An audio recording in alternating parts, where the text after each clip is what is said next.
कंसाला सांगितलं, कंसाची असणारी बाई पुतना, पुतणे तुला काम करावं लागत बाळाला हाणे, तुला गोकुळाला जावं लागेल, 20 स्थानामध्ये भर, त्या ठिकाणी जाय, यशोदेची मावसबाई म्हणून रूप घे, गोकुळाला जाय आणि बाळाला त्या ठिकाणी स्थानाला लावलं तर 20 केलं तर बाळ निश्चित मरण.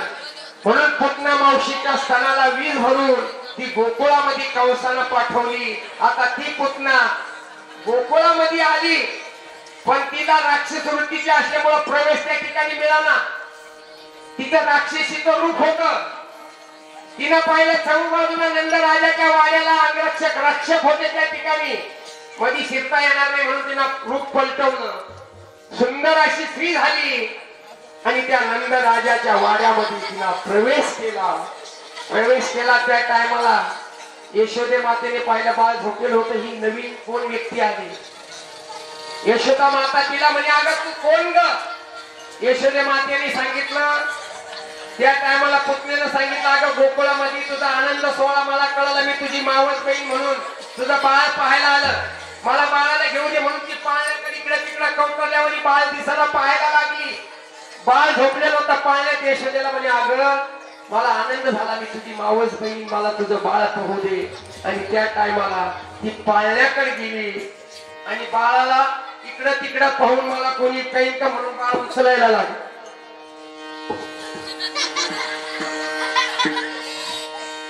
बाळ तिनं उचललं.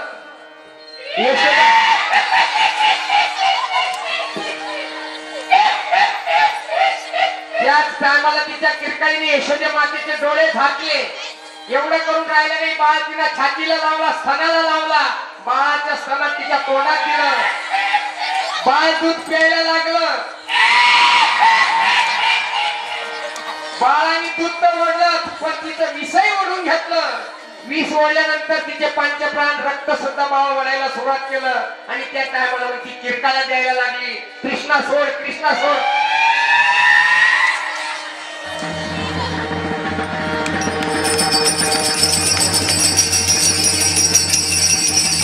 मग खरा झोपा घ्यायला आलता.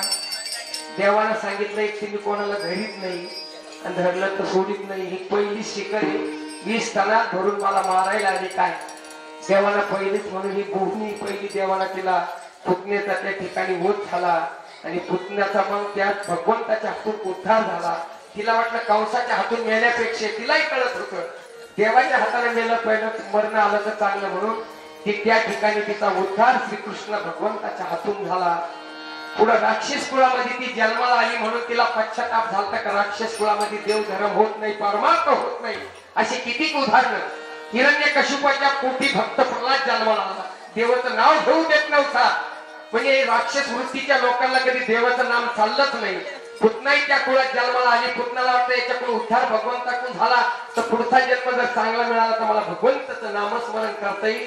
पण तीच पुतना पुढे श्री जन्मामध्ये आली आणि भगवंताचं भजन करू लागली, नाम रूपाला लागली. पण मग साधी भजन नाही केलं, त्या भजनामध्ये ती वेडी झाली.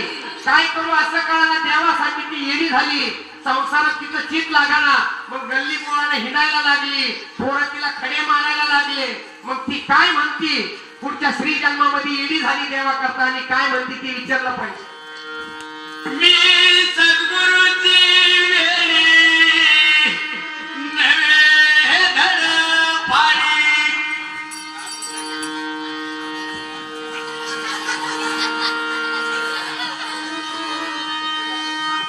अगं काय करते?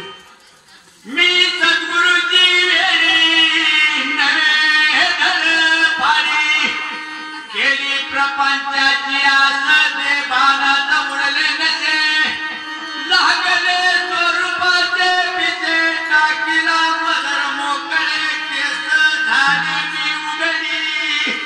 अगं बाई सुंदर श्री, तुझा परपंच चांगला, मग असं येण्यावानी रूप का धारण केलं तू? देवासाठी येडी झाली. आता काय करायचं ठरलं तू? देवाच्या दर्शनाला जायचं, तिकडे देवाच्या अंगात हिंडायचं. अगं तुझा परपंच देवासाठी येडी झाली, मला परपंच नको, काय नको. आता झाले रे वेडी देवा, वेडी झाले झाले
का ग? हा अगं एवढा बंगला गाड्या होत्या तू म्हणती ना आता कशाचे घरदार काहीच नको मला देवासाठीच येणं व्हायचं झालेल्या वेळी देवा वेळी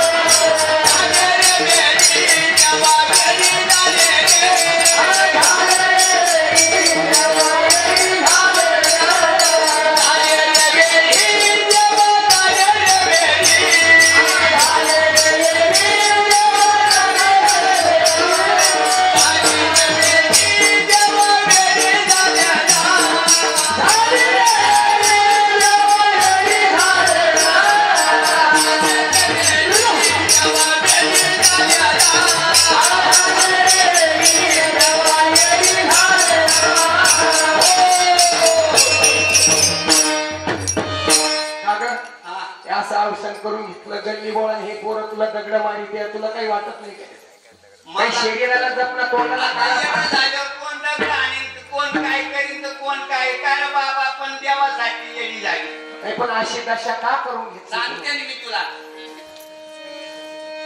झाला कर्माचा मातेरा टाकून दिले मी भ्रातारा काय म्हणली झाला कर्माचा मातेरा टाकून दिले मी भ्रातारा आग लागली संसारा सोडून दिले 5 पोरा केली बरबुडी सोन्यासारखा संसार नवरा तुझा चांगला नवराही सोडला सोडून दिला 5 मुलंही सोडली मुलं बी सोडले म्हणजे असं आता भक्ती करता तुला संसारच नको नवरा सोडला म्हणजे अंकार रूपी परमार्थ करायला नवरा घालावा लागतो तर ती भक्तीची वाट मोकळी होती नवरा खरा संसाराचा नाही अंकार रूपी नवरा घालावला का भक्तीमध्ये मग सरळ माणसाला अडचण येत नाही 5 मुलं सोडली म्हणते 5 कोणते संसारातले काम क्रोध लोभ दंभ अहंकार या शरीरामध्ये जर असले ते परमार्थ करू देत नाही हे 5 मुलं सांगितले की ना काम क्रोध लोभ दंभ अहंकार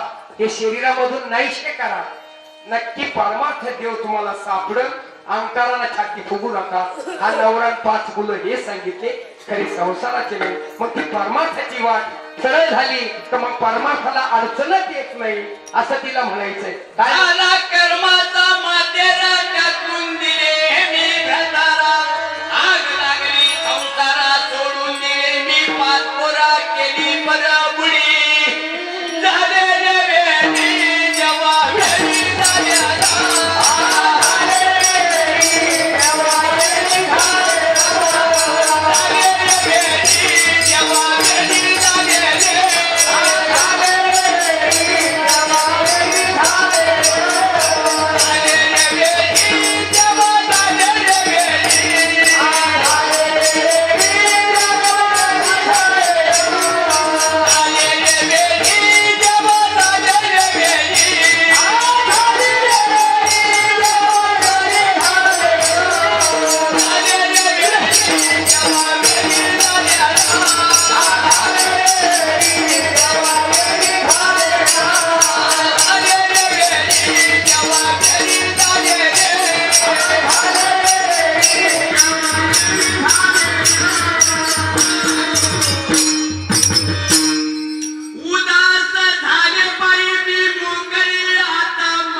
शरीरातले एवढे गेले आता कोण आकायचे तुझा रस्ता मोकळा झाला आता उदास झाले बाई मी मोकळी आता मला कोण आकाळी हिंदूला घरे आळूवारी तुटली कर्माची साखळी एका जनाधनी दिली बुडी पंढरपूरला बुडी दिली झालेल्या वेळी जेव्हा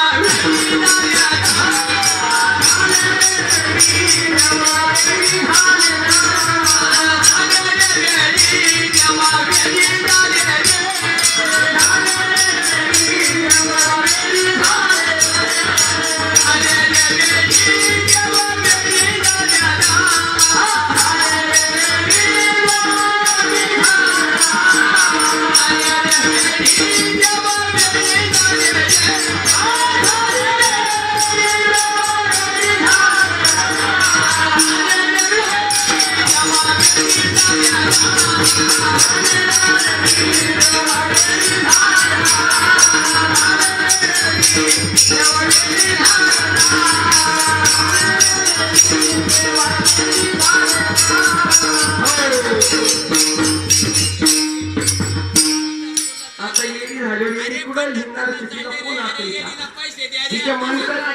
परमार्थ करायकरता ती मोकळी झाली.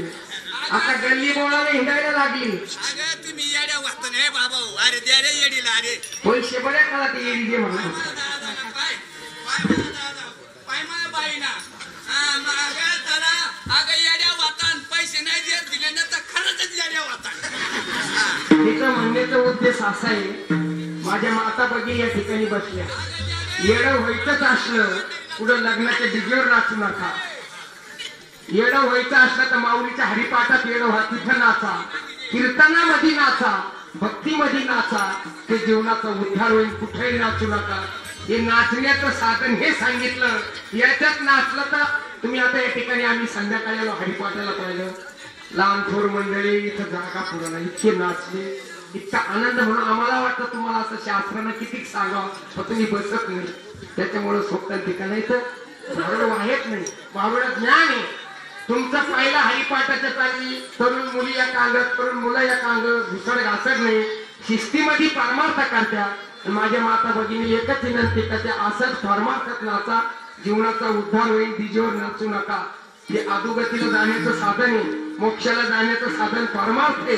हे साधू संतांनी स्वतःच्या परपंचाची राख रांगोळी करून आपल्याला ज्ञान दिलं.